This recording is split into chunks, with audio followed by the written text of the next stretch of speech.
Assalamualaikum warahmatullahi wabarakatuh.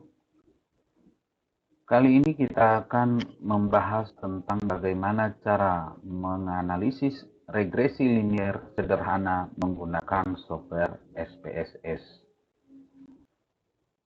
Sebelumnya saya ingin memberikan gambaran tentang kaitan dengan analisis regresi linier sederhana. Regresi linier sederhana ini digunakan untuk mengukur besarnya pengaruh satu variabel bebas terhadap variabel terikat. Jadi di sini variabel bebas ini juga dikenal dengan variabel independen ataupun dengan variabel prediktor, atau juga lebih banyak dikenal dengan nama variabel X. Nah, untuk variabel terikat ini juga dikenal dengan variabel dependen atau variabel Y. Intinya, regresi linier sederhana ini digunakan untuk melihat besarnya pengaruh variabel X terhadap variabel Y. Dalam melakukan analisis regresi linier sederhana, tentunya harus memiliki beberapa persyaratan untuk kelayakan. Yang pertama, syarat kelayakannya adalah jumlah sampel yang digunakan harus sama, ya. Yang harus dipahami antara variabel X dengan variabel Y itu jumlahnya harus sama. Kemudian yang kedua, jumlah variabel X adalah 1. Nah, ini yang harus diingat.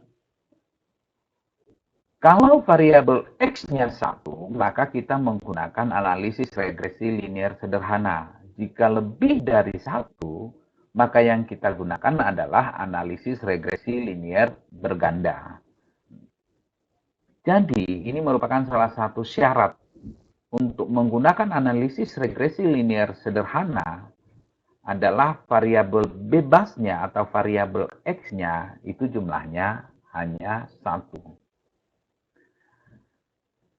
Syarat kelayakan yang ketiga adalah nilai residual harus berdistribusi normal. Nah, bagaimana caranya kita untuk menentukan apakah nilai residualnya ini berdistribusi normal atau tidak? Nanti akan kita bahas di video tersendiri.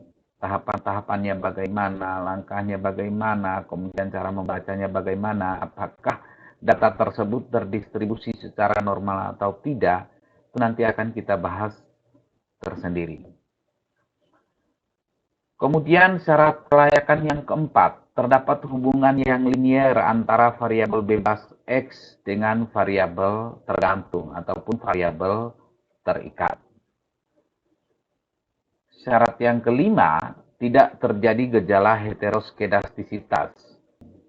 Nah, untuk syarat yang kelima ini juga nanti akan kita bahas dalam video tersendiri.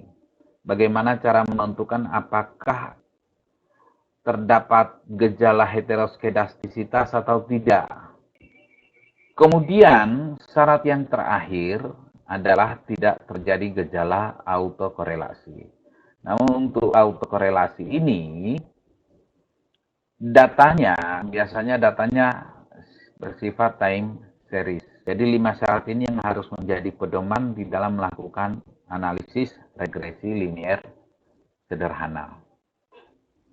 Oke, kita coba masuk pada contoh kasus. Di sini saya mencoba mengangkat sebuah judul penelitian, pengaruh motivasi terhadap kinerja pegawai PT ABC. Berdasarkan judul ini, kita bisa melakukan identifikasi variabel-variabelnya.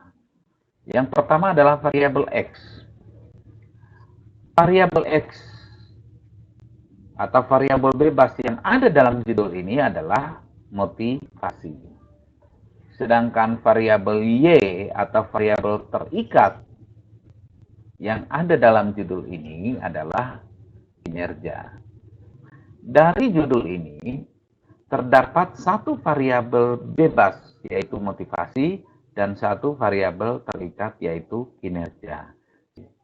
berdasarkan syarat kelayakan yang sebelumnya bahwa menggunakan analisis regresi linear sederhana, salah satu syaratnya adalah variabel bebasnya 1. Nah, berarti judul ini sudah memenuhi.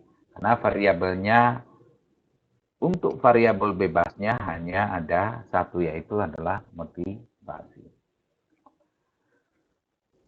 Berikutnya kita langsung kepada bagaimana cara melakukan analisis data menggunakan SPSS. Oke, untuk itu kita buka SPSS-nya. Oke, mari kita buka SPSS-nya.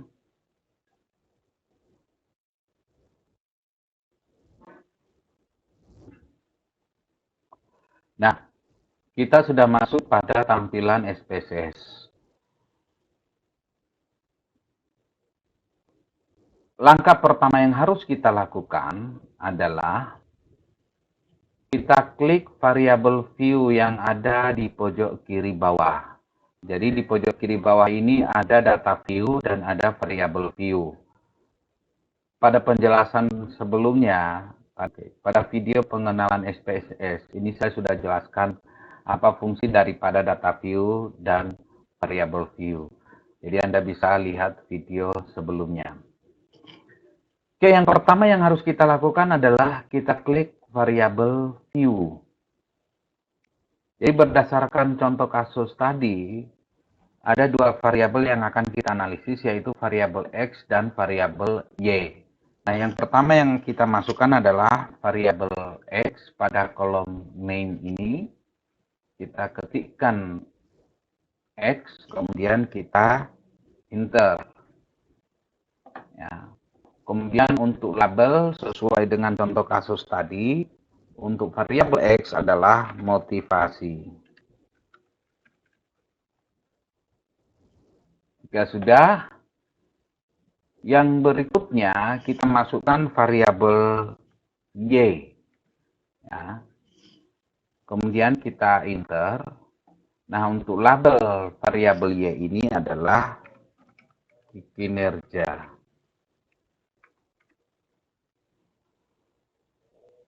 Langkah berikutnya, kita kembali ke data view.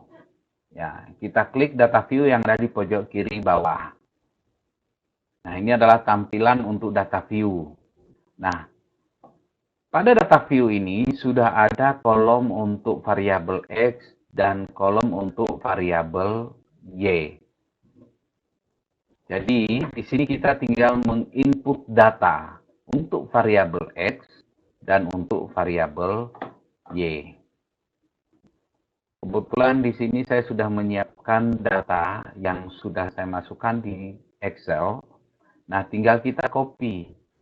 Jadi, ini juga akan mempermudah kita kalau datanya ada di Excel, bisa kita copy ke SPSS. Kita select, kemudian kita copy, kita kembali ke SPSS tadi. Ya, tinggal kita pastekan. Nah, tahapan berikutnya adalah di dalam melakukan analisis regresi linear sederhana, kita lihat menu di atas. Di sini ada menu Analyze. Nah, Analyze ini adalah menu untuk analisis. Kita klik Analyze, kemudian kita sorot ke bawah. Kita cari regression. Nah, oke. Kalau sudah, kita ke kanan, di sini ada linear. Nah, yang kita klik adalah linear. Nah, muncul kotak seperti yang ada dalam tampilan. Nah, di kotak inilah kita akan menentukan analisis yang akan kita gunakan. Nah, pada kotak sebelah kiri ini sudah muncul variabel motivasi X dan kinerja Y. Nah, variabel ini yang harus kita pindahkan ke kotak-kotak ini. Yang pertama motivasi. Motivasi ini adalah variabel bebas atau variabel independen. Nah, caranya untuk memindahkan ke kotak independen itu bagaimana? Kita klik motivasi, kemudian di sini ada tanda panah, kita klik tanda panah. Nah, sehingga variabel motivasi sudah berpindah ke kotak independen. Kemudian kinerja. Kinerja ini merupakan variabel terikat atau variabel tergantung atau variabel dependen. Nah, untuk memindahkannya sama, kita klik kinerja atau variabel Y, kemudian kita klik tanda panah. Oke. Sehingga kinerja ini akan berpindah ke kotak dependen. Berikutnya, langsung kita klik OK.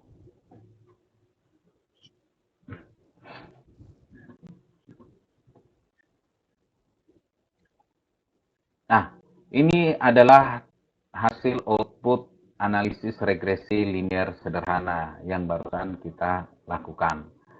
Dalam output ini, kita bisa lihat ada 4 tabel. Yang pertama adalah tabel variable interest atau removed. Kemudian ada tabel model summary. Kemudian ada tabel ANOVA. Kemudian ada tabel koefisien. Tentu tidak semua informasi yang ada di dalam output ini yang akan kita gunakan.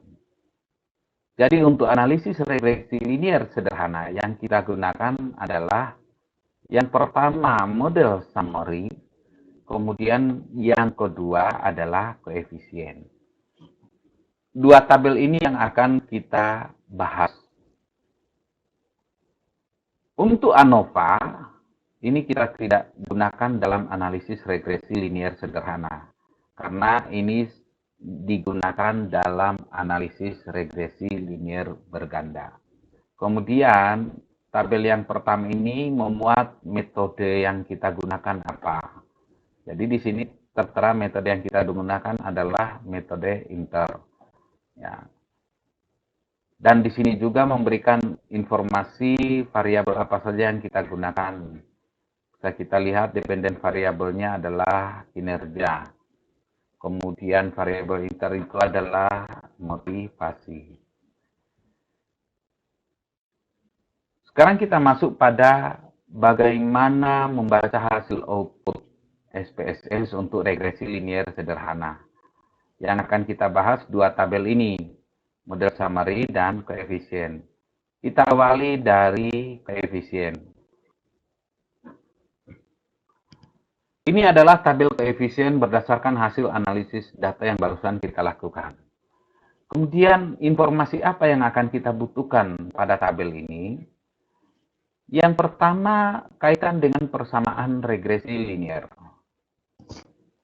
Secara umum persamaan regresi linear adalah Y sama dengan A plus BX. Ya, ini adalah persamaan regresi linear sederhana. A itu merupakan angka konstan dari unstandardized coefficient. Nah, dalam kasus ini nilainya sebesar 11,931. Kita lihat dari mana? Kita lihat dari angka konstan. Ya, angka konstan ini merupakan nilai A. Ya. Angka ini merupakan angka konstan yang mempunyai arti bahwa jika tidak ada motivasi atau jika tidak ada variabel X, maka nilai konsisten kinerja pegawai sebesar 11,931. Atau dengan kata lain, pada saat tidak terdapat motivasi, nilai kinerja pegawai itu sebesar 11,931. Kemudian untuk B adalah angka koefisien regresi. Angka koefisien regresi ini nilainya sebesar 0,882. Nah, 0,882 ini maknanya apa? Jadi angka ini mengandung arti bahwa setiap penambahan 1% tingkat motivasi atau variabel X, maka kinerja ataupun variabel Y akan meningkat sebesar 0,882. Ya, bisa dipahami ya. Jadi, kinerja ini akan meningkat sebesar 0,882 di saat ada peningkatan motivasi sebesar 1%. Jadi ini makna koefisien regresinya.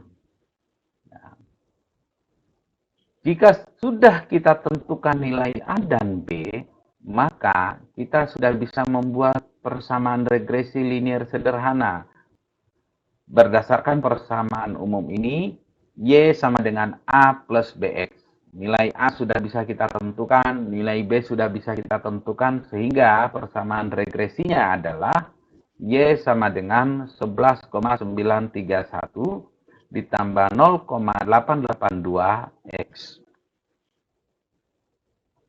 Tahapan berikutnya, kita melakukan uji hipotesis. Masih tetap berdasarkan tabel koefisien. Ya. Untuk uji hipotesis, di kasus ini saya membuat hipotesis berdasarkan judul penelitian yang sudah kita buat sebelumnya, yaitu H0 artinya tidak ada pengaruh motivasi atau variabel X terhadap kinerja pegawai atau variabel Y. Kemudian hipotesis H1 adalah terdapat pengaruh motivasi variabel X terhadap kinerja atau variabel Y. Oke, hipotesis ini yang akan kita uji berdasarkan hasil output analisis yang sudah kita buat. Nah, dalam menguji hipotesis ini ada dua cara. Cara yang pertama, kita menggunakan nilai T. Ya. Dengan ketentuan, jika T hitung lebih besar daripada T tabel, maka H0 ditolak dan H1 diterima.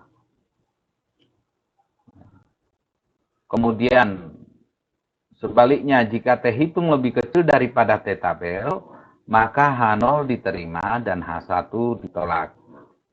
Kemudian bagaimana cara yang kedua? Cara yang kedua kita menggunakan nilai signifikan. Oke. Ketentuannya, jika signifikansinya lebih kecil daripada 5%, maka H0 ditolak dan H1 diterima. Sebaliknya, jika nilai signifikansinya lebih besar daripada 5%, maka H0 diterima dan H1 ditolak. Nilai signifikansinya bisa dilihat di kolom ini. Oke, dua cara ini yang bisa kita gunakan untuk membuktikan atau untuk menguji hipotesis. Sekarang kita coba lihat bagaimana hasilnya berdasarkan analisis data yang sudah kita buat. Ya. Yang pertama berdasarkan nilai T. Nilai T hitung itu ketemu 5,034. Ya. Kemudian nilai T tabel adalah 1,782. Sehingga nilai T hitung lebih besar daripada nilai T tabel. Nah, atas dasar ini keputusannya, maka H1 diterima. Artinya, terdapat pengaruh motivasi atau variabel X terhadap kinerja pegawai ataupun variabel Y. Oke, jadi berdasarkan cara yang pertama ini bisa kita simpulkan bahwa ada pengaruh motivasi terhadap kinerja pegawai. Kita coba lihat cara yang kedua dengan menggunakan nilai signifikan. Itu cara yang kedua, nilai signifikansinya ketemu 0,001. Ya. Artinya, nilai signifikansi ini lebih kecil daripada 5%. Maka, H1 diterima dan H0 ditolak. Kesimpulannya, ada pengaruh yang signifikan antara motivasi variabel X terhadap kinerja atau variabel Y. Oke, dari hasil analisis ini bisa disimpulkan bahwa ternyata terdapat pengaruh motivasi terhadap kinerja pegawai. Baik itu bisa dilihat dari nilai T hitungnya maupun nilai signifikansinya. Tahapan berikutnya kita melihat besarnya pengaruh variabel X terhadap Y. Ya, di sini kita bisa melihat seberapa besar variabel X berpengaruh terhadap variabel Y. Nah, tabel yang kita gunakan adalah tabel model summary. Nah, dari data ini, yang akan kita gunakan adalah nilai R-square. Dari output, diketahui nilai R-square sebesar 0,717. Nilai ini mengandung arti bahwa pengaruh variabel X ataupun motivasi terhadap kinerja adalah sebesar 71,7%. Sedangkan 28,3% kinerja dipengaruhi oleh variabel lain yang tidak diteliti. Jadi dari gambaran ini, kinerja dipengaruhi oleh variabel motivasi sebesar 71,7%. Setelah kita menentukan besarnya pengaruh variabel X terhadap Y, maka yang terakhir adalah tinggal kita melakukan kesimpulan dari kedua tabel ini. Berdasarkan hasil analisis data, kesimpulannya bagaimana, itu tinggal kita simpulkan berdasarkan apa yang sudah kita baca. Mudah-mudahan penjelasan singkat ini bisa bermanfaat. Sampai ketemu di materi-materi berikutnya. Saya akhiri. Assalamualaikum warahmatullahi wabarakatuh.